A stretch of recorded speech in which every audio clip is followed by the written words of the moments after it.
আল্লামা Mirza Abbas, criminal Mirza Abbas, মাদক সম্রাট যে বোরকা আব্বাস।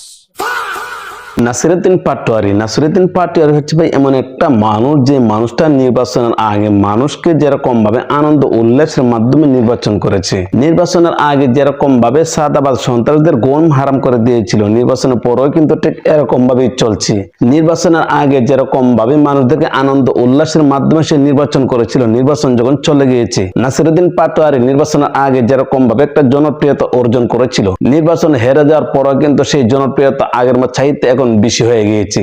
ভাই জনপ্রিয়তা যদি তুমি অর্জন করতে চাও তাহলে তুমি এরকম ভাবে অর্জন করো, যখন মানুষের সাথে তুমি গিয়ে মিশবা তখন কিন্তু তোমার জনপ্রিয়তা আস্তে আস্তে অর্জন হয়ে যাবে। নাসিরউদ্দিন পাটোয়ারি নির্বাচনের আগে যেরকম ভাবে মানুষের কাছে গিয়েছে, নির্বাচন চলে গেছে, তাতে কি হয়েছে? কোনো ধরনের কোনো সমস্যা নেই, এখন কিন্তু মানুষের কাছে নাসিরউদ্দিন যেতেই আছে। নাসিরউদ্দিন পাটোয়ারি যেরকম ভাবে মানুষের কাছে যাচ্ছে এরকম ভাবে কিন্তু কোনো নেতা কোনো সময় যায় নাই। আর নাসিরউদ্দিন পাটোয়ারি হয়ে গিয়েছে এখন জনমানুষের একজন নেতা। একজন মানুষ যখন এমপি হয়, এমপি হওয়ার পরে যতটুকু মানুষ থাকে আর না থাকে, কিন্তু নাসিরউদ্দিন পাটোয়ারি হেরে যাওয়ার পরও সে যখন রাস্তার মধ্যে বের হয়ে যায় তখন কিন্তু তার মানুষের অভাব পড়ে না। নাসিরউদ্দিন পাটোয়ারি হেরে গিয়েছে, তারপরে কিন্তু তার জনপ্রিয়তা কোনো দিক দিয়ে কম হয় নাই। নাসিরউদ্দিন পাটোয়ারি ভাই এমন একটা মানুষ, সে হেরে গিয়েছে তাতে গিয়েছে, তার ভালোবাসার মানুষ কিন্তু কোনো দিক দিয়ে কম নাই। নির্বাচন আগে সান্দাবাদ সন্ত্রাসদেরকে যেরকম ভাবে যেগুলো কথা বলতেন, নির্বাচনের পরও কিন্তু ঠিক সেরকম ভাবে এই কথাগুলো বলে যাচ্ছেন।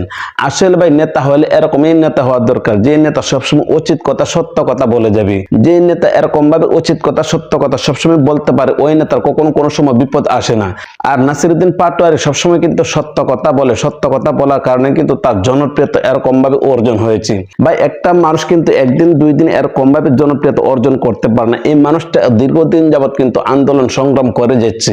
মির্জা আব্বাসের সাথে যখন নাসিরউদ্দিন পাটোয়ারি নির্বাচনে প্রতিদ্বন্দ্বিতা করেছিল তখন কিন্তু নাসিরউদ্দিন পাটোয়ারি বিভিন্ন সময় বিভিন্ন ভাবে ছাতাবাদ সন্ত্রাসদেরকে নিয়ে সে সবসময় কথা বলে গিয়েছে। আর নির্বাচনের পরে কিন্তু সে কি করতেছে, এরকম ভাবে বিভিন্ন জায়গায় এখন এমপি মন্ত্রীদেরকে নিয়ে সে কথা বলা শুরু করে দিয়েছে। কারণ যে জায়গায় অন্যায় আছে ওই জায়গাতে নাসিরউদ্দিন পাটোয়ারি আছেন প্রতিবাদ করার জন্য। কারণ এরকম একজন নেতা যদি থাকে তাহলে ভাই কোনো জায়গার মধ্যে কোনো ধরনের ছান্দাবাদ সন্ত্রাস থাকবে না। নাসিরউদ্দিন পাটোয়ারি চাই কোনো জায়গার মধ্যে যেন কোনো ধরনের কোনো সন্ত্রাস নৈরাজ্য সৃষ্টি না করতে পারে।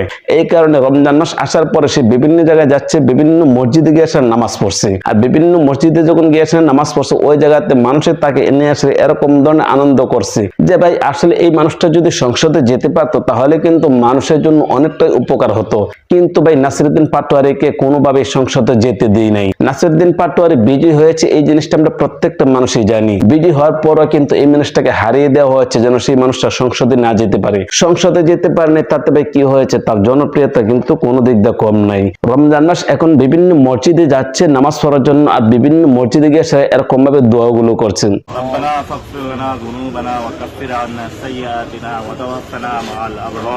মানুষ যখন চতুর্দিক দিয়ে ঠেকে যায় তখন কিন্তু ওই মানুষটা আল্লাহ তাআলার কাছে বিচার দেয়। নাসিরউদ্দিন পাটোয়ারিকে যখন নির্বাচন মধ্যে হেরে দেওয়া হয়েছে তখন কিন্তু নাসিরউদ্দিন পাটোয়ারি একমাত্র আল্লাহ তাআলার কাছে বিচার চাইছে।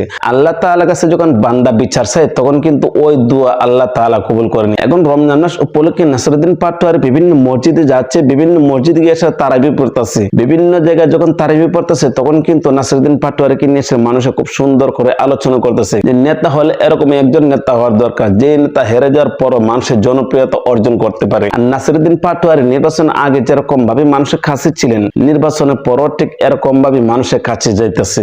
আসলে ভাই একটা কথা কি জানেন, নাসিরউদ্দিন পাটোয়ারি হচ্ছে এরকম একটা মানুষ, শেখ হাসিনার আমলে কিন্তু নাসিরউদ্দিন পাটোয়ারি একাই 60 দিনের মতন আন্দোলন করেছিল, সংগ্রাম করেছিল। নাসিরউদ্দিন পাটোয়ারি হচ্ছে এরকম একটা মানুষ, বাংলাদেশের বর্ডারে যখন ইন্ডিয়ার দালালেরা যখন বাংলাদেশে কয়েকজন মানুষকে মেরে ফেলেছিলেন তখন কিন্তু নাসিরউদ্দিন পাটোয়ারি একাই আন্দোলন করেছিলেন শেখ হাসিনার আমলে।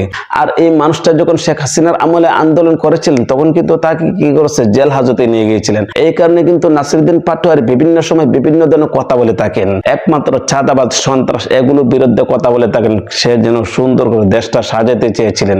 তো নাসিরউদ্দিন পাটোয়ারি যেরকম ভাবে যে কাজগুলো এখন থেকে করা শুরু করে দিয়েছেন, সামনে যদি আল্লাহ যদি তাকে বাঁচিয়ে রাখে সে দেশের জন্য অনেক কিছু করতে পারবে। এই কারণে আমাদের প্রত্যেকটা মানুষের উচিত নাসিরউদ্দিন পাটোয়ারির পাশে থাকা এবং নাসিরউদ্দিন পাটোয়ারিকে সাপোর্ট দেওয়া। সে জন্য দেশের জন্য সবসময় কথা বলতে পারেন। এই বিষয়টা আপনারা কোন দৃষ্টিতে দেখছেন? ভিডিও কেমন হয়েছে কমেন্ট করে জানাবেন, ভালো লাগলে লাইক করবেন, পেজ থেকে দেখা থাকলে পেজটা ফলো করবেন, চ্যানেল থেকে দেখা থাকলে চ্যানেলটা সাবস্ক্রাইব করে পাশে দেবেন। তো আজ এই পর্যন্ত রাখলাম, ভালো থাকবেন, সুস্থ থাকবেন, আসসালামু আলাইকুম।